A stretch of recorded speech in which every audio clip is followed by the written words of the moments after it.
Muy buenas noches, bienvenidos a otro programa de Plataforma.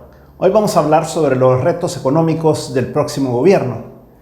El martes próximo, el martes 2 de abril, vamos a tener un evento como Luis Membreño Consulting que vamos a discutir y vamos a plantear cómo se ven las perspectivas de los retos para el próximo gobierno en materia económica. Y para eso hemos invitado a personeros que representan al gobierno entrante y personas obviamente que tienen una posición importante por pertenecer a diferentes sectores de la vida nacional, de la vida económica nacional, y que pueden aportarle elementos al nuevo gobierno para que ellos puedan a su vez ya asimilarlos, ver a dónde están esos cuellos de botella, esos problemas posibles o esos retos que hay que enfrentar una vez que se tome posesión. Vamos a conversar un poco también sobre lo que el Fondo Monetario Internacional dejó la semana pasada aquí en el país, que fue un documento después de 11 días de estar en el país y que hace varios comentarios que son importantes, y obviamente esta aprobación del FODES que se dio recientemente, un incremento del 25% en el FODES, no es solo un incremento de 2 puntos porcentuales, sino que es realmente un 25% de incremento. Entonces vamos a amarrar todos estos elementos y con eso pues tratar de aportar un poco en ese sentido. Comencemos con el evento. Lo primero es que vamos a tener a dos personeros o dos personas que han trabajado muy de cerca con el presidente electo Nayib Bukele y que han venido realizando pues primero el Plan Cuscatlán y después en este periodo de transición han venido haciendo comentarios y tienen bastante claro todos los elementos relacionados al plan, por un lado, pero por el otro lado también ya han ido profundizando en los elementos que se requieren para tomar posesión y para poder hacer frente a todos los retos económicos que se vienen. Y ellos son Paul Steiner, por un lado, que es una persona pues que todos lo hemos visto, que ha venido hablando sobre diferentes temas relacionados al nuevo gobierno, y Miguel Catán, quien es una persona que ha venido trabajando muy de cerca con el presidente electo ya desde hace bastante tiempo en el área económica específicamente. Él tiene bastante conocimiento de todo lo que viene y además pues se rumora que será una persona muy cercana del presidente en todo lo que se refiere al área económica. Así que con eso iniciaríamos teniendo la posición del gobierno electo sobre cómo visualizan ellos estos retos económicos para los próximos años. Y después tendríamos una segunda fase en la que René Novellino, que es el presidente de Asafondos, va a plantear los retos que se visualizan en el área de pensiones. Como hemos visto, pues en pensiones se ha creado una comisión ad hoc dentro de la Asamblea Legislativa para resolver un tema fundamentalmente. Y ese es el de las pensiones de las mujeres mayores de 55 años que se retiraron ya a partir del 2017. Entonces, ha habido toda una discusión que ya lo hemos conversado aquí también en alguna ocasión, y es de que las pensiones han resultado ser muy bajas. Entonces, ese es un reto muy importante para poder hacerle frente, y René Novellino va a abordar eso y otros temas que son fundamentales y que pueden ser elementos de juicio que puedan tomar tanto dentro de la Asamblea Legislativa como el nuevo gobierno para proponer reformas al sistema de pensiones que puedan abordar ese tema y tratar de resolverlo. Segundo es el sistema bancario. El sistema bancario nacional es muy sólido, es bastante fuerte, y lo que requerimos entonces es ver cuáles son los retos que tiene a futuro, porque recordemos que el sistema financiero es como la sangre que circula en el cuerpo. Si no hay dinero, si no hay crédito, si no hay fuentes de financiamiento, pues es muy difícil que la economía pueda progresar. Entonces necesitamos tener un sistema financiero bien regulado, pero además que tenga la facilidad para poder operar, que pueda dar crédito, que pueda haber una mayor educación financiera también para todos los salvadoreños y que de esa manera pues pueda contribuir al desarrollo económico del país. Entonces ahí va a ser Raúl Cardenal, que es el presidente de Avanza, la Asociación de Bancos del Salvador, que va a expresar la opinión de cuáles son los retos que se plantean para el sistema financiero salvadoreño. Después vamos a entrar a la parte más macro y ahí Pedro Argumedo de FUSADES, del Departamento de Estudios Económicos de FUSADES, que ha venido haciendo propuestas muy importantes desde el tiempo de la campaña y obviamente después, para que el presidente electo pues tenga una visión y una opinión sobre los retos tanto en crecimiento económico como en estabilidad macroeconómica del país. Y ahí pues el tema de las finanzas públicas es algo fundamental. Ya vamos a hacer algunos comentarios también adicionales sobre eso en vista de lo que ha estado ocurriendo recientemente en la Asamblea Legislativa, pero el tema fundamentalmente macroeconómico es algo que se va a abordar y se va a tratar de aportar elementos para que el nuevo gobierno pues tenga en consideración. Después de eso vamos a ir a un conversatorio en el que vamos a tratar de resumir todo el evento, toda la parte de lo que el gobierno entrante haya planteado y la que los diferentes sectores económicos del país estén planteando, que son importantes para poder hacer frente al futuro. Ahí va a estar, por un lado, Miguel Catán, que como miembro del próximo gobierno, pues expresará cómo visualiza tanto lo que ellos dijeron como lo que dijo el sector privado a través de las 3 exposiciones.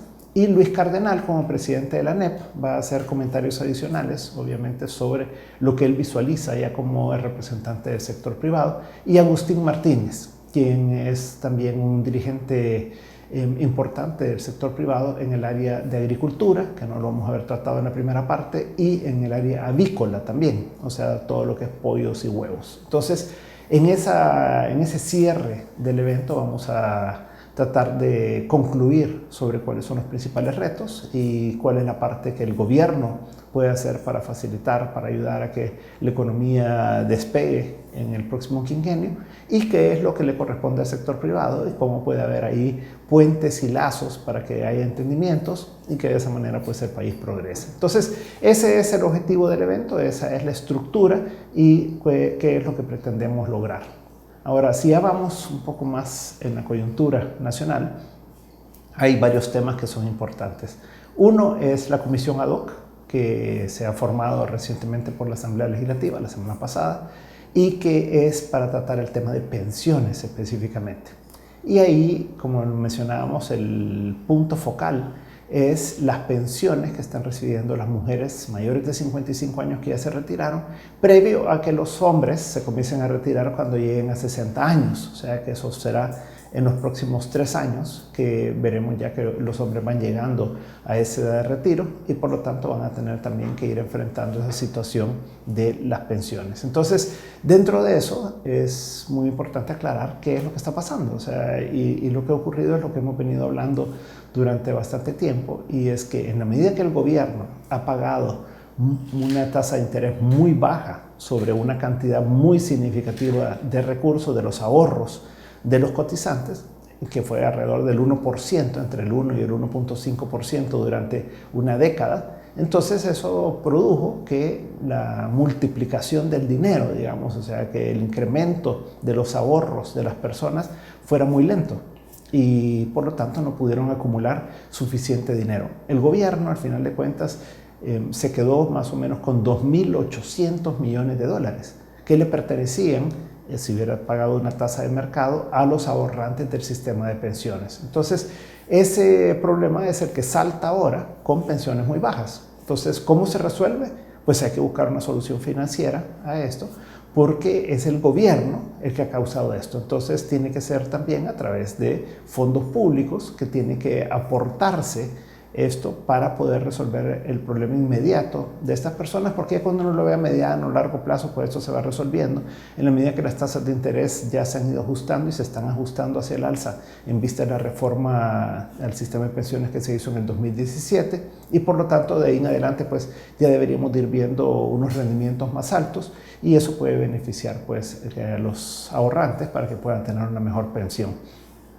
Pero en el ínterin, los que se están retirando ahora y en los próximos años sí van a tener una pensión más baja que lo que van a tener los pensionados que lo hagan en los próximos 10, 15, 20, 30 años, que ya van a poder tener mejores rentabilidades, mejores rendimientos y por lo tanto una mejor pensión. Entonces la pregunta es ¿cómo se resuelve este corto plazo? Y eso es lo que debería de poder enfrentar, digamos, la Asamblea Legislativa con esta comisión, poder hacer los estudios actuariales, porque recordemos que en estas cosas es puramente financiero y o hay dinero o no hay dinero y no se puede dar lo que no existe. Entonces, dado que el gobierno es quien ha causado este problema y los diputados obviamente que han aprobado toda esa legislación, entonces eso genera pues que tiene que ser resuelto también a través de un cambio en la legislación salvadoreña relacionada a pensiones, y por el otro lado tiene que buscarse una solución que involucra al gobierno financieramente para poder pagar esa diferencia. Entonces, eso es el tema de pensiones. Por el otro lado, el Fondo Monetario Internacional estuvo aquí la semana pasada y la antepasada. Estuvieron haciendo un análisis de lo que ellos llaman el artículo cuarto. O sea, lo que vinieron a hacer fue a evaluar la economía de El Salvador, lo hacen una vez al año, y dejaron un comentario, dejaron un comunicado de prensa. Ellos después presentan un informe ya mucho más completo que uno puede revisar y que puede entonces hacer comentarios al respecto y tener una mayor profundidad. Pero lo que dejaron fue una serie de observaciones, y tal vez lo que destaca dentro de este documento es las observaciones relacionadas al área fiscal. Y dentro de esto lo que sugirieron para los ingresos y para los gastos. Entonces, en cuanto a ingresos, ellos sugirieron que tiene que haber una serie de medidas y que pueden incrementar los ingresos. La factura electrónica es un elemento que se ha venido discutiendo ya por bastante tiempo en el país, y eso lo que quiere decir es que las empresas tienen que presentar, si se aprueba la factura electrónica, sus facturas en el mismo momento en que las emiten. Como ustedes saben, lo que sucede es que el día 10 días hábiles de cada mes, entonces se presentan las declaraciones de impuestos, y dentro de eso pues se informa a Hacienda lo que ocurrió con la facturación de las empresas, de las personas que tienen un registro fiscal en el mes anterior.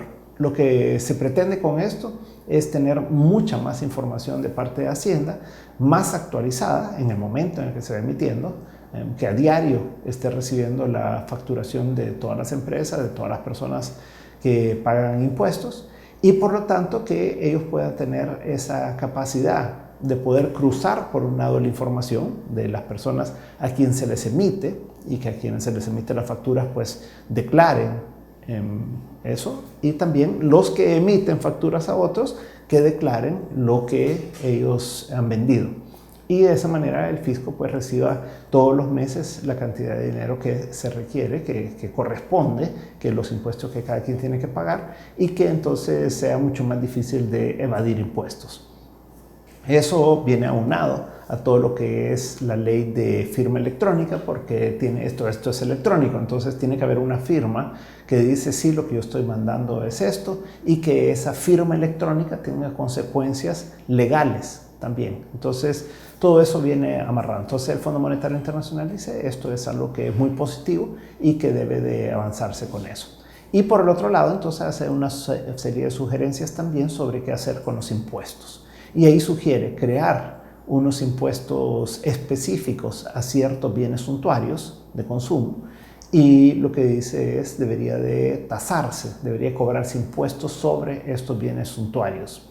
Y por el otro lado también dice que sugiere que haya un incremento del IVA, un incremento que lo tamiza un poco, que lo plantea como selectivo también con ciertas excepciones, pero en general por lo que estamos hablando es que sugiere que haya un incremento del IVA en el país. Esto es una recomendación que el Fondo Monetario ha venido haciendo ya repetitivamente año tras año, desde hace varios años, y pues es algo que el próximo gobierno va a tener que considerar.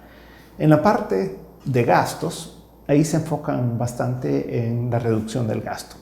Sabemos que ha habido un crecimiento muy fuerte en la planilla del gobierno en los últimos 10 años, y todos los problemas que estamos viendo que está dejando el gobierno saliente para el nuevo gobierno. Y dentro de eso, pues lo que sugiere el Fondo Monetario Internacional es que se reduzca la planilla, que se reduzca el gasto en salarios específicamente. Y dentro de eso sugiere que se haga una evaluación de los incrementos salariales que ya están estipulados por ley.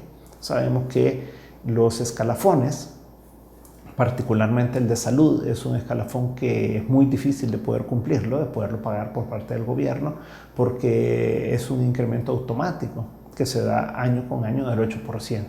Y esto no se condice de la situación nacional ni de las finanzas públicas. Entonces, eso y otros escalafones y otros incrementos de salarios que se dan en el gobierno es algo que el Fondo Monetario dice que tiene que, o sugiere que debe reconsiderarse y evitar esa presión de incremento de gasto de parte del gobierno. También en cuanto a las compras públicas, sugieren que se haga una consolidación de muchas de las compras. Por ejemplo, papel bond. Papel bond se compra en todas las instituciones de gobierno. Entonces dice, ¿por qué no se acumula todo? Se hace una sola compra para todo el gobierno y de esa manera se puede obtener ahorros importantes. Hay una sugerencia que no la hace el fondo, pero que sí se ha hecho repetitivamente en el país y es aprovechar a Volpros. Volpros es una bolsa de valores en el que el gobierno puede traer los contratos y decir, yo lo que quiero es, me invento 100.000 resmas de papel bond y entonces lo pone a disposición de todos los que quieran ofertar.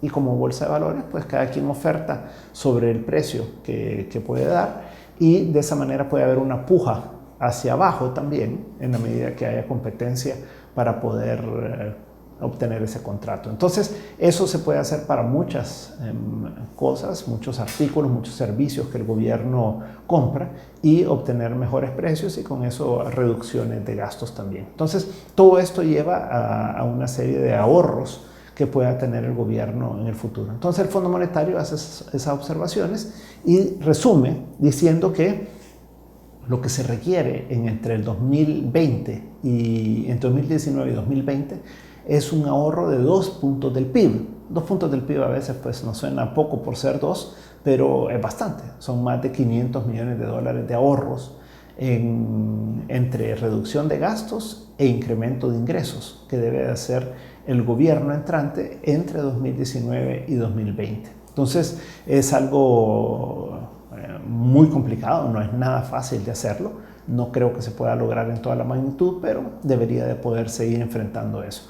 Ahora, eso se contradice, digamos, con lo que ha hecho la Asamblea Legislativa la semana pasada, que es aprobar un incremento del FODES.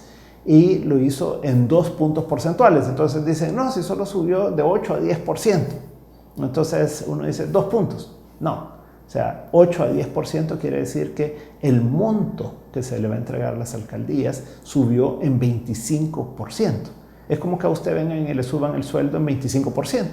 Por un plumazo de la Asamblea Legislativa.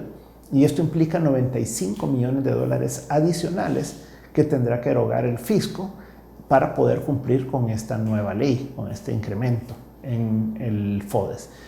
Yo no puedo contradecir el hecho de que es algo positivo en el sentido de que las alcaldías necesitan más dinero para poder hacer obras y todo. Muchas veces no lo ocupan bien, ¿verdad? Pero asumiendo que lo van a ocupar bien, es una buena decisión.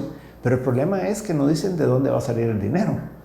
Y uno no puede venir y crear una ley nada más y decir, mire, sí, incremente ese 25% esta partida presupuestaria y hay que ver el próximo gobierno qué hace. ¿Cómo lo puede cubrir? ¿De dónde puede sacar el dinero? Ese es el problema del próximo gobierno. Nosotros simplemente hacemos la parte bonita, quedamos bien diciendo que se incremente, ¿verdad? Pero el próximo gobierno, y si no hubiera cambio de gobierno, pues al gobierno vigente, ¿verdad? El que estuviera de turno le tocaría. Y es un compromiso muy significativo, pues son 95 millones de dólares adicionales que va a tener que buscar el próximo gobierno de dónde lo puede hacer. Entonces, la pregunta es, ¿y para cubrir eso se va a tener que incrementar el IVA?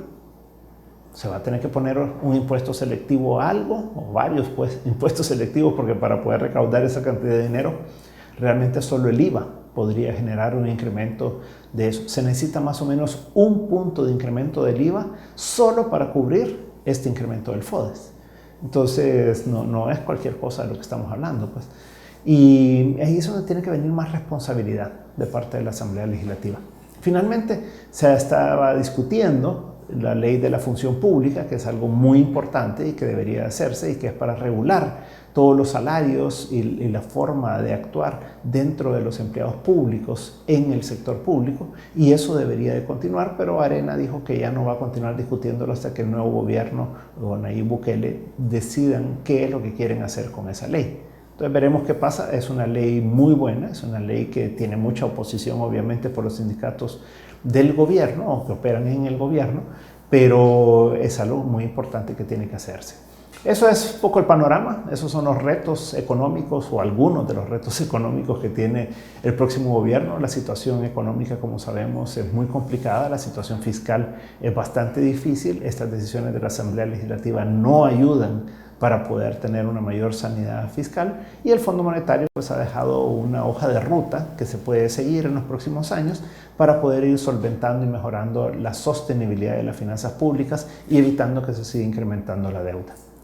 La próxima semana conversaremos más sobre este tema, esto da para bastante más y veremos los resultados que hayamos tenido en el evento del próximo martes. Todos invitados, muchas gracias por habernos acompañado esta noche y nos veremos el próximo jueves si el Señor así lo permite. Muy buenas noches.